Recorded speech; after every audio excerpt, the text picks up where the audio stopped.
Now going over to the political part of the podcast, you have Vivek tweet on daring someone to name one time in history about the good guys being outside censorship getting 1.6 million views in a single day. Needless to say, as the youth might say, that certainly went viral. Now this is actually, let's see a clip here. So before the video clip, Vivek says, quote, "Name one time in human history when the guys fighting to censor speech were the good guys. I'll wait," unquote. That's certainly a good point. Although, unfortunately, it might be lost to Americans because, again, public schools in the United States, they don't really teach history. And they certainly don't teach it well.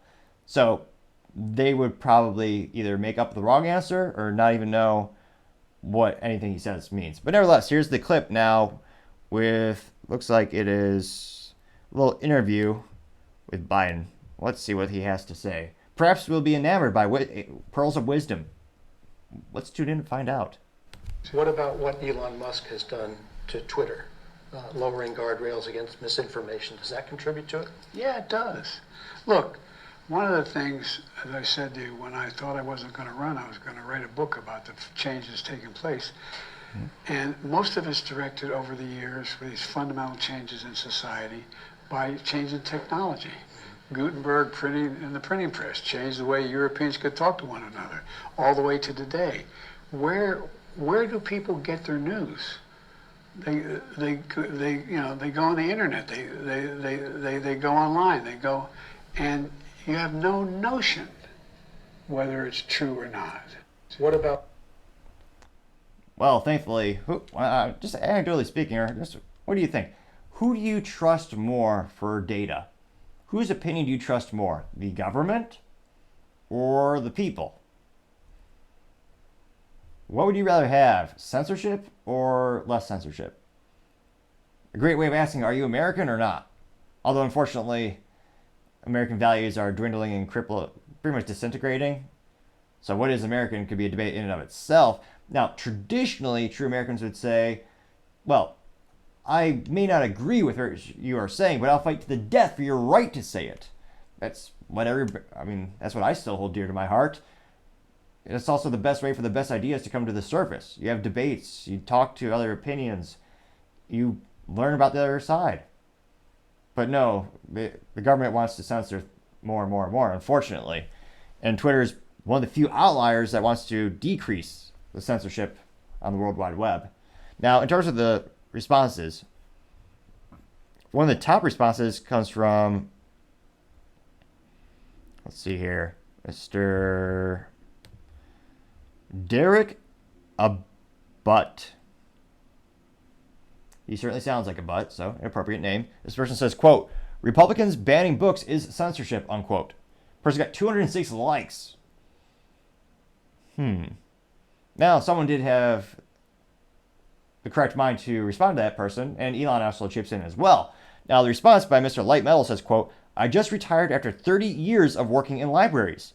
Neo-Marxist woke establishment purged public and school libraries of most of the classics, much of anything of intellectual value. Propaganda, social engineering, and recently smut for kids replaced casualties for decoration, and diffusing criticism is one copy trick was devised," unquote.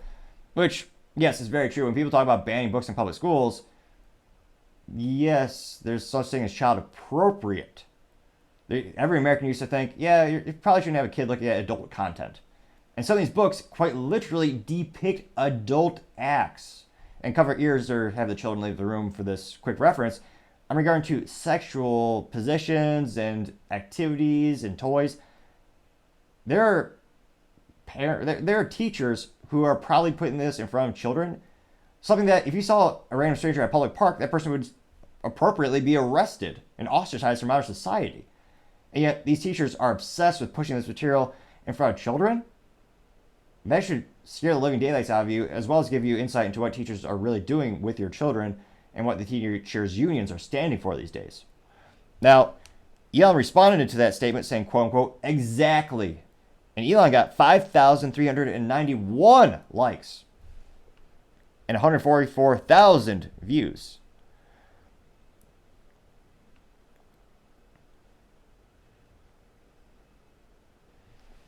Another top response is a little cartoon of Biden.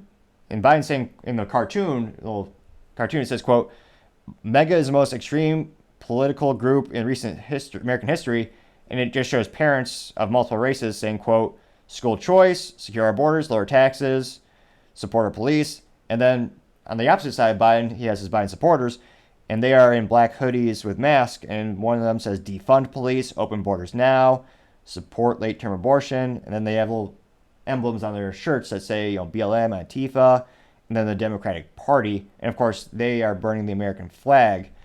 That one cartoon got 25 likes.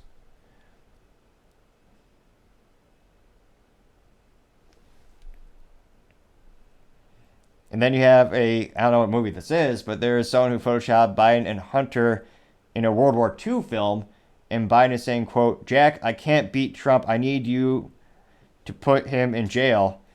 And Hunter is saying, quote, "Yes, mein Führer, Sieg Heil." That got 24 likes out of 1,000 views. Somebody by the name of Steve Smith, the anti-communist. Not great. I'm going to be a little biased and say I like him already. This is the reason my family got the hell out of Cuba. He said, quote, "One time during World War I and World War II, when government imposed widespread censorship on the military and general population and lifted it after the war's over, we were the good guys in both stances. Let's hope we never repeat that." Unquote. And let's see how many likes he got. He got 17 likes. Let's see here.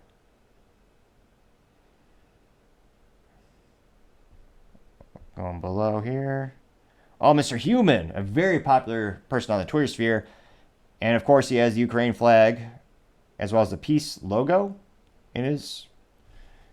Now he's saying, quote, and he's actually hashtagging Vivek in this response. He says, "Let's cut through the noise and get straight to the point.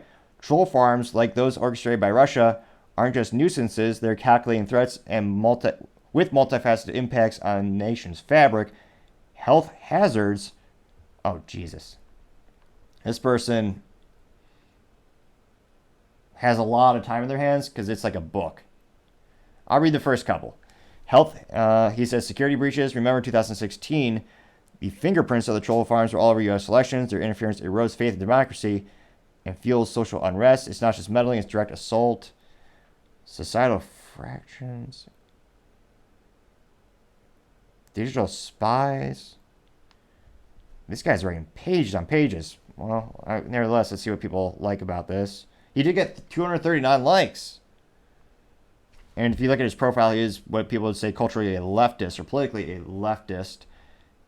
Let's see here. Needless to say, I'd say most of the responses,